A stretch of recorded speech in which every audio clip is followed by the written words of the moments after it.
Hello friends, आज इस video में हम लोग राष्ट्रीय सुरक्षा कानून रासुका यानी नेशनल सिक्योरिटी एक्ट एनएसए के विषय में चर्चा करने जा रहे हैं। राष्ट्रीय सुरक्षा कानून केंद्रीय कानून है और संसद ने 1980 में इस अधिनियम को निर्मित किया था। यह अधिनियम देश में आंतरिक सुरक्षा को बनाए रखने में अपनी महत्वपूर्ण भूमिका निभाता रहा है और कानून व्यवस्था की स्थिति को संभालने में इस अधिनियम का महत्वपूर्ण योगदान रहा है। क्या है एनएसए के विषय में प्रावधान, हम लोग इसके विषय में चर्चा करेंगे क्योंकि हमेशा विवादों में रहा है एनएसए। क्या प्रावधान है एनएसए के, इस वीडियो में चर्चा करेंगे। क्या औचित्य है, अगर वह विवादों में रहा है फिर भी क्या औचित्य है और किस प्रकार इसका क्रियान्वयन किया जाता रहा है, इसे हम लोग दूसरे वीडियो में चर्चा करेंगे। तो एनएसए के विषय में चर्चा करते हैं। एनएसए एक निवारक निरोध कानून है। नेशनल सिक्योरिटी एक्ट रासुका एक निवारक निरोध विधि है, प्रिवेंटिव डिटेंशन लॉ है। क्या होती है निवारक निरोध विधि? प्रिवेंटिव डिटेंशन लॉ किसे कहते हैं? निवारक निरोध विधि का एक ऐसा प्रकार है जहां कानून बनाने का उद्देश्य दंडित करना नहीं है बल्कि व्यक्ति को अपराध करने से रोकना है। यानी कानूनों को हम दूसरे तरीके से समझें तो कानूनों को अनेक भागों में बांटा जाता है, वर्गीकृत किया जाता है। यहाँ निवारक निरोध विधि को समझने के लिए हम कानूनों के दो वर्गीकरण का सहारा लेते हैं। पहला वर्गीकरण है पनिशिव लॉ, दंडात्मक कानून।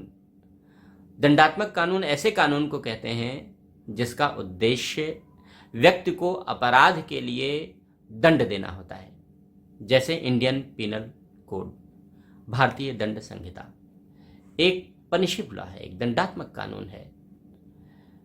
चोरी, हत्या, लूट, डकैती जैसे अपराधों की परिभाषा इसके अंतर्गत दी गई है और यह बताया गया है कि किन अपराधों के लिए क्या दंड दिया जाएगा। जितने भी अपराध किए जाते हैं उन अपराधों को इसी कानून के अंतर्गत परिभाषित किया जाता है और अपराधियों के लिए दंड का प्रावधान किया जाता है। दूसरा कानून होता है प्रिवेंटिव डिटेंशन लॉ, निवारक निरोध विधि। निवारक निरोध विधि वह कानून है जिसके अंतर्गत किसी भी व्यक्ति को अपराध करने से रोका जाता है, यानी यह व्यक्ति को अपराध करने से रोकने के लिए बनाया जाता है। ऐसी विधि को निवारक निरोध विधि कहते हैं। एनएसए एक निवारक निरोध विधि है, प्रिवेंटिव डिटेंशन लॉ है।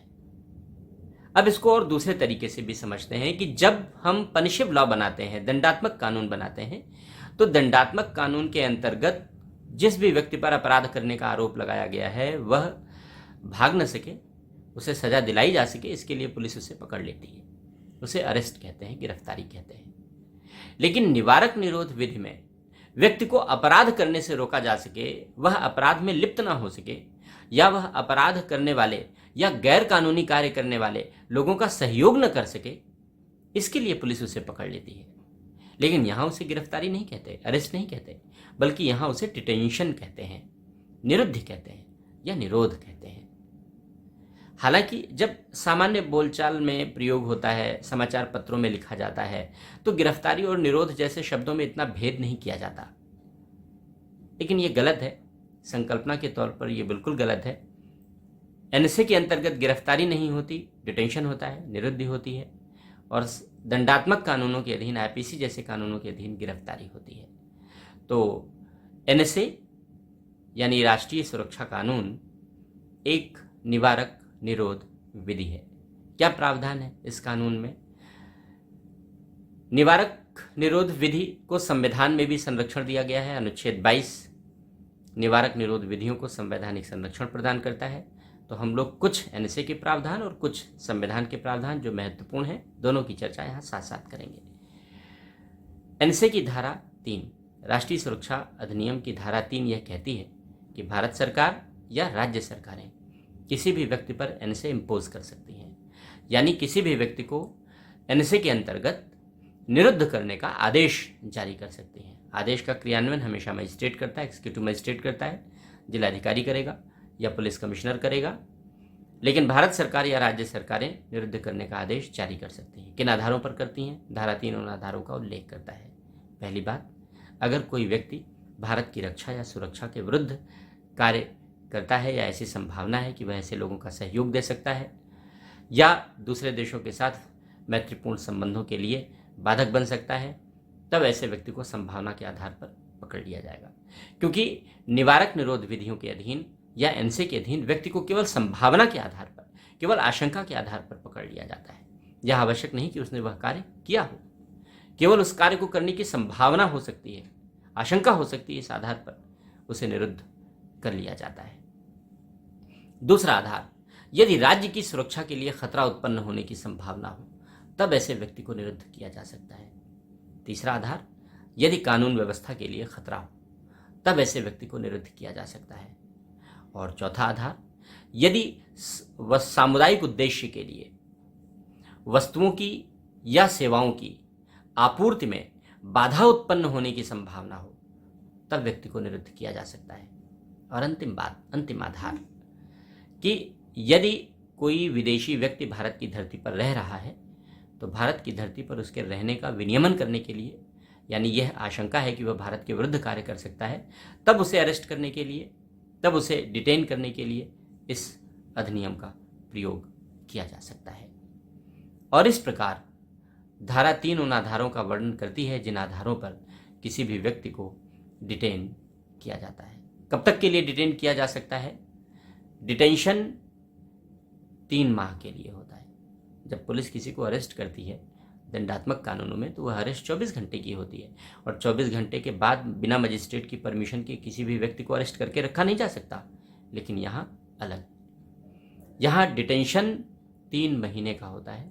संविधान का अनुच्छेद 22 आर्टिकल 22 भी इसी बात का वर्णन करता है कि व्यक्ति को 3 माह के लिए डिटेन किया जाता है और जैसे ही डिटेन किया जाता है वैसे ही सरकार एक एडवाइजरी बोर्ड का गठन करती है, सलाहकार बोर्ड का गठन करती है। एडवाइजरी बोर्ड में वे लोग शामिल होते हैं जो उच्च न्यायालय के न्यायाधीश हों या रहे हों या बनने की योग्यता रखते हों। कितने सदस्य होंगे इस बात का उल्लेख तो संविधान में नहीं किया गया है, लेकिन एनसे के अनुसार एडवाइजरी बोर्ड में 3 मेंबर होते हैं। कौन चेयरमैन होगा संविधान में उल्लेख नहीं है, लेकिन एनसे के अनुसार चेयरमैन वह होगा जो उच्च न्यायालय का न्यायाधीश हो या रहा हो। जब भी किसी व्यक्ति को डिटेन किया जाता है तो उसके डिटेंशन की कारणों की छानबीन यह एडवाइजरी बोर्ड करता है और इस बात की रिकमेंडेशन करता है कि व्यक्ति को डिटेंशन से मुक्त किया जाए या व्यक्ति के डिटेंशन की अवधि बढ़ा दी जाए। कितनी अवधि बढ़ाई जा सकती है इस बात का उल्लेख संविधान में नहीं है। एनसे कहता है कि किसी भी व्यक्ति के डिटेंशन की अवधि 1 वर्ष तक हो सकती है मैक्सिमम, लेकिन इसका ये मतलब नहीं कि वह उसके बाद छूट जाएगा, क्योंकि अन्य आधारों पर भी डिटेन किया जा सकता है, क्योंकि केवल आशंका के आधार पर डिटेंशन हो सकता है। और ऐसे डिटेंशन को केवल इस आधार पर अवैध नहीं माना जाता कि वह अस्पष्ट है, वह प्रासंगिक नहीं है, वह प्रत्यक्ष या परोक्ष रूप से किसी भी तथ्यों से संबंधित नहीं है। इन आधारों पर उसे अवैधानिक भी नहीं माना जाता। हाँ, ये बात अवश्य है कि व्यक्ति के पास न्यायालय में जाने का विकल्प हमेशा खुला रहता है।